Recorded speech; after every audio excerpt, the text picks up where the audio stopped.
Olá para todos, meu nome é Ronald Polito.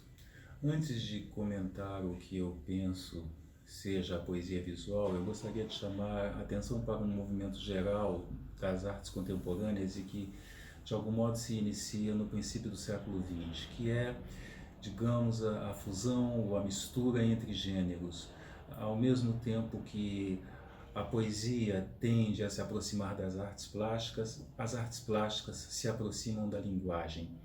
Durante todo o século XX, nós vamos ter cada vez mais obras plásticas que trabalham com letras ou mesmo frases, etc., em seu interior, tal como teremos o contrário, uma poesia que se torna cada vez mais imagética, que incorpora elementos não estritamente linguísticos na sua composição.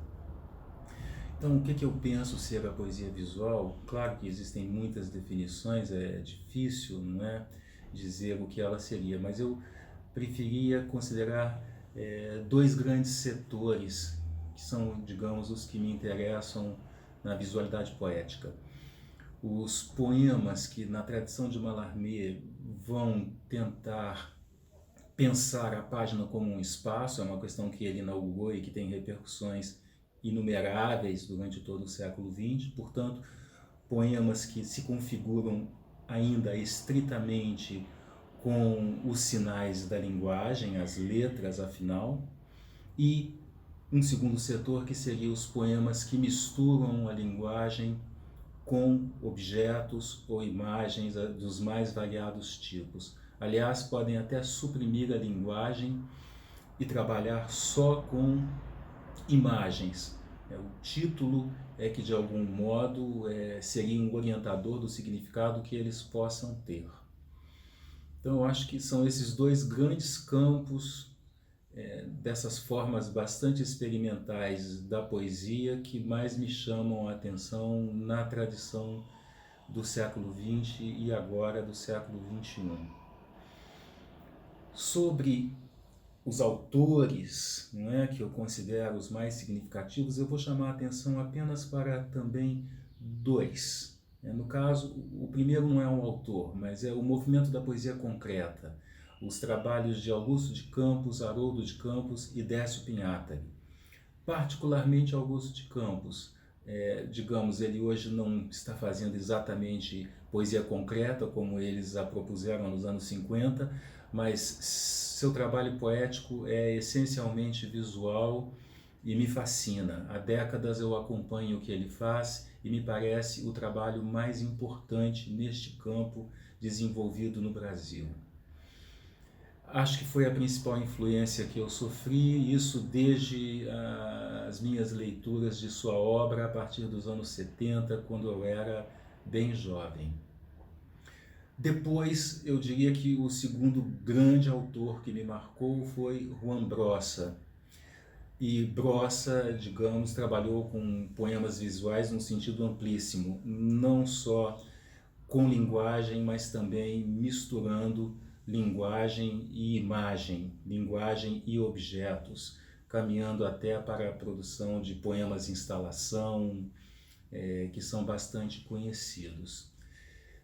Seriam, digamos, esses dois autores aqueles que mais me mobilizam. Claro que existem diversos na tradição brasileira, podemos pensar, por exemplo, em Edgar Braga, mas não é o caso para mim, do ponto de vista daquilo que me influenciou no momento em que eu tentei fazer poemas que apelam para a visualidade. Num primeiro momento, o que mais me interessou foi fazer poemas que ficassem restritos ao uso das letras. Portanto, digamos, uma poesia visual em sentido restrito. Foram esses os poemas que eu tentei produzir durante os anos 90 e adiante. Só muito recentemente eu passei a me interessar por fazer poemas que incorporassem objetos ou imagens e dialogassem com eles, misturados ou não com, digamos, palavras. Mas principalmente o que me interessou foi tentar fazer poemas que se circunscrevessem estritamente ao campo da linguagem. acho que foram os trabalhos mais significativos que eu consegui fazer.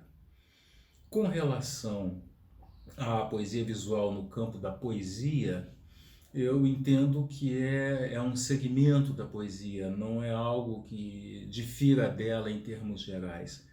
Como eu disse no início, aquilo que Mallarmé inaugurou, a espacialidade da página, né, o interesse pelo espaço em branco, os tamanhos de tipologia como tendo significações específicas, tudo isso não tornou a obra de Mallarmé algo fora da poesia. Pelo contrário, ele é essencialmente um poeta não comum, não é?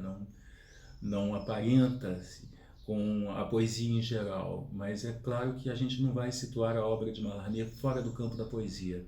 Eu, portanto, não situaria a poesia visual, quer seja ela imagética ou não, fora do campo da poesia. Ela pertence a esse campo amplo que a poesia adquiriu a partir das experimentações vanguardistas situadas depois de Mallarmé e principalmente no início do século XX.